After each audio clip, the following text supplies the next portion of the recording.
Assalamualaikum warahmatullahi wabarakatuh. Kaifa halukum hadzal yaum? How are you today? Bagaimana kabarnya hari ini teman-teman Lima Granada yang soleh dan soleha? Semoga teman-teman dan selalu dalam keadaan sehat walafiat dan dalam lindungan Allah Subhanahu wa taala. Amin ya robbal alamin. Teman-teman, hari ini bertemu lagi bersama Miss Fitri di channel YouTube Mit Nuri 2. Hari ini Miss Fitri akan membahas pelajaran SKI, yaitu tentang keteladanan Khalifah Utsman bin Affan.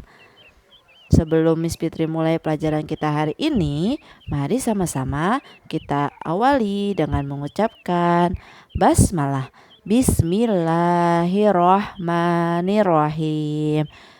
Biografi Utsman bin Affan.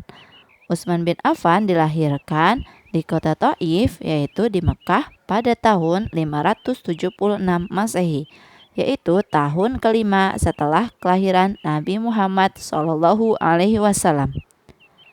Ayahnya bernama Affan bin Abdul As bin Umayyah bin Abdisam. Ibunya bernama Arwa binti Quraiz bin Rabi'ah bin Habib bin Abdisham. Utsman bin Affan masih kerabat dekat dengan Nabi Muhammad SAW, yaitu dari Abdul Muthalib, kakeknya Nabi Muhammad SAW. Utsman bin Affan masuk Islam setelah berdiskusi dengan Abu Bakar As-Siddiq pada tahun 611 Masehi. Utsman bin Affan diberi gelar Zunnurain, yang artinya mendapatkan dua cahaya.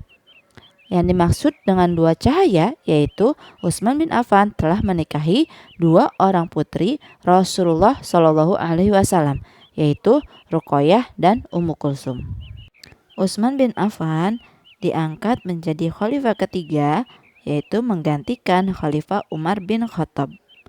Pada hari Senin akhir bulan Zulhijjah tahun 23 Hijriah atau 644 Masehi. Utsman bin Affan merupakan Khulafaur Rasyidin dengan masa kekuasaan yang paling terlama, yaitu dari tahun 644 Masehi sampai dengan 656 Masehi, dan diangkat pada usianya yang ke-70 tahun. Langkah-langkah perluasan dakwah Islam Utsman bin Affan. Khalifah Utsman bin Affan memerintah selama kurang lebih 12 tahun.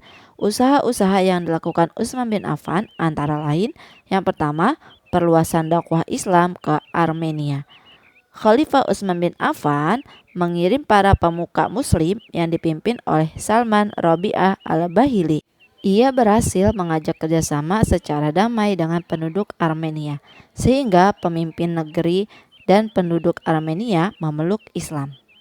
Yang kedua yaitu perluasan wilayah ke Tunisia, Afrika. Utsman bin Affan mengutus para pendakwah Islam yang dipimpin oleh Abdullah bin Sa'ad untuk berdakwah ke negeri Tunisia di Afrika Utara yang berada dalam kekuasaan penjajahan Romawi, sehingga berhasil mengislamkan penduduk Tunisia dan membebaskan masyarakatnya dari penjajahan. Kebijakan Khalifah Utsman bin Affan dalam bidang pemerintahan. Khalifah Utsman bin Affan banyak mengangkat kerabatnya sebagai pejabat tinggi dan penguasa negara. Di antaranya, yang pertama yaitu ada Abdullah bin Sa'ad bin Abi Sarah, saudara sesusunan Utsman bin Affan, sebagai gubernur Mesir menggantikan Amru bin As. Yang kedua yaitu ada Abdullah bin Amir bin Quraiz sebagai gubernur Bashrah menggantikan Abu Musa al-Ash'ari dari Bani Umayyah. Yang ketiga yaitu Walid bin Uqbah bin Abi Mu'is, saudara sesusunan Utsman bin Affan, sebagai gubernur Kufah menggantikan Sa'ad bin Abi Waqqas. Yang keempat yaitu ada Marwan bin Hakam, keluarga Utsman bin Affan, sebagai sekretaris Khalifah Utsman bin Affan. Jasa-jasa Utsman bin Affan. Kemajuan Islam yang dicapai pada masa pemerintahan Utsman antara lain, yang pertama, membukukan Al-Quran. Usaha pengumpulan ayat-ayat Al-Quran sudah dimulai sejak Khalifah Abu Bakar As-Siddiq. Pada tahun 26 Hijriah, Utsman lebih memusatkan perhatiannya kepada usaha penulisan Al-Quran itu. Sehingga beliau juga menunjuk Zaid bin Sabit sebagai ketuanya. Yang kedua yaitu membangun kembali Masjid Nabawi. Masjid Nabawi adalah sebuah masjid yang dibangun pada zaman Rasulullah SAW.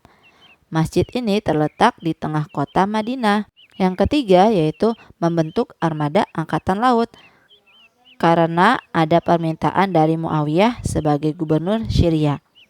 Hal itu dilakukannya karena di pesisir daerah Syria, Muawiyah harus menghadapi serangan-serangan angkatan laut Romawi. Jadi, Khalifah Utsman bin Affan membentuk armada angkatan laut untuk di pesisir Syria. Wafatnya Utsman bin Affan. Utsman bin Affan wafat pada tanggal 12 Dzulqa'dah 35 Hijriah atau 17 Juni 656 Masehi dalam usianya 81 tahun. Keteladanan Khalifah Utsman bin Affan. Sifat Khalifah Utsman bin Affan yang harus diteladani umat Islam diantaranya yaitu yang pertama dermawan, yang kedua sabar, yang ketiga rendah hati atau berhati lembut, yang keempat pemalu, yang kelima budiman. Untuk pembahasan kita hari ini cukup sampai di sini teman-teman. Apabila teman-teman masih ada yang belum paham, teman-teman bisa tanyakan langsung lewat WA Miss Fitri. Terima kasih teman-teman sudah menyimak video Miss Fitri dari awal sampai akhir. Sebelum Miss Fitri akhiri, mari sama-sama kita ucapkan hamdalah lalu disambung dengan istighfar dan doa kafaratul majelis. Alhamdulillahirabbil alamin. Astaghfirullahalazim, astaghfirullahalazim, astaghfirullahalazim. Subhanaka Allahumma wa bihamdika asyhadu alla ilaha illa anta astaghfiruka wa atubu ilaik. Wassalamualaikum warahmatullahi wabarakatuh.